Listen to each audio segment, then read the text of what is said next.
Yes, alright, nkwanirizaako nnyo era gy'osinza okuba ng'otuwuliriza nkutegeeza nti okola kyamaanyi nnyo. Tukomyewo nate. General Muhoozi Kainerugaba mutabani wa Mwami Yoweri Kaguta Museveni alese ensi nga ewuniikiridde oluvannyuma lw'okupositinga ku mukutu gwe ogwa Twitter ng'ayina omuyimbi gwe yeegwanyiza okufuuka mukazi we. Ngenda kuba nga ndukuleetera gwe mukwano gwange ali yampuliriza nkutegeeza ku Yogi Update TV osinzira okuba ng'otuwuliriza era ng'okola kyamaanyi nnyo okwekumira ku mayengo gano.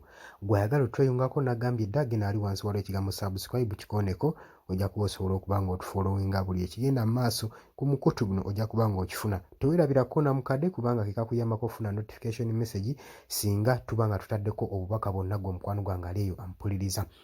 Abali e Bulaaye mu diaspora South Africa, Qatar, Oman, Dubai okumenyaka ebitonotono ebitundu gye muwangaalira okubanga mutuwuliriza bategeeza nti nno mbaagala nnyo era nammwe mbaanirizaako nnyo. Mukwano gwange mutabani wa Yoweri Kaguta Museveni Chief of Defence Force General Muhoozi Kainerugaba avuddeyo waawuniikiriza ensi era bangi abalese bakutte ku mutwe ku mikutu gyabwe egya Twitter oluvannyuma lw'okuvaayo okulangirira ng'ayinamu okwegwanyiza kw'omuyimbi owa Amerika amanyikiddwa nga Beyonce. Alese ensi ng'ewuniikiridde nga alaga okwagala kwe n'okwegwanyiza omuyimbi ono Beyonce. Tukimanyi bulungi nti nno Beyonce mukyala muyimbi era mu Amerika. Era y'omu ku bakazi abasinga abali ku global y'obulungi y'okubeera abalagavu ali globally okubanga b'omu ku bakazi abasinga obulungi bakirigaadinga nti mu nsi yonna mu indasitule y'abayimbi.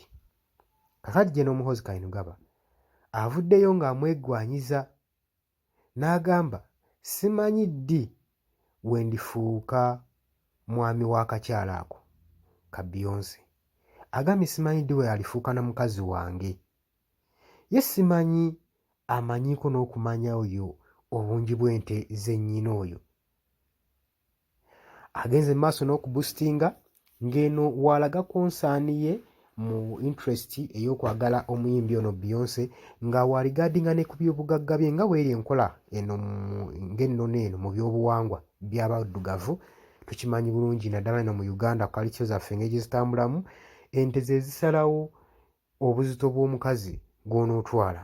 Awo n'avuddeyo n'agamba ono yandiba nga tamanyi naku bw'abangaya ajje waakiri ewaka mulage ente z'ennyina asooka akakase nti Muhoozi Kainerugaba ndi musajja mmekete. Jjukira nti ennaku zino akiipinze Twitter ye akawunti ye okubanga eri active azze apositingako ebintu eby'enjawulo ebitiisa ebikanga saako n'ebyo ebisanyusa. Ye agamba si nsonga okubanga apositinga kyonna ky'ayagala okupositinga ku mukutu gwe ogwa Twitter naye kino kirese bannayuganda nga bennyamidde n'okubanga bali mu reaction abamu ne bakomentinga mu ngeri ewaana abamu ejerega okubanga General Chief of Defence ensi gwe yeesigamyeko asobola okulaga weakness ze zonna nga bwe ziri, ekintu eky'obulabe mu ggwanga gwe mukwano gwange ali eyo ampuliriza.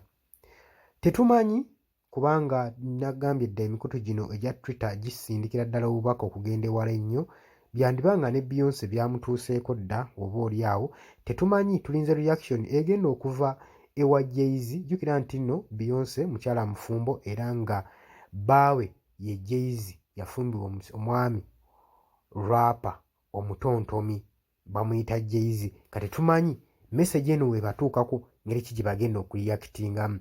Olowooza Muhoozi kanaba kaweddemu oza ki ekinaddirira oba olowooza Beyonce anaamala ganoba ewa Jay-Z n'ajja yeeyagalira esserulungi omuchwezi General Muhoozi Kainerugaba ng'omukwano gwange ali eyo ampuliriza.